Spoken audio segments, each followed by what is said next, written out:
You can manage silent mode on the iPhone 17e using the action button located just above the volume buttons. Press and hold the action button until you see the silent mode label appear on the screen.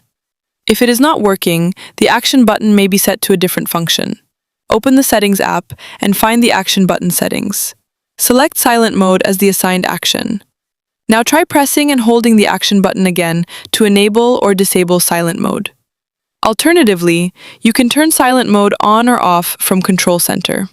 Open Control Center and tap the bell icon to enable silent mode. A red bell icon with a line through it indicates that silent mode is turned on. A white bell icon means silent mode is turned off.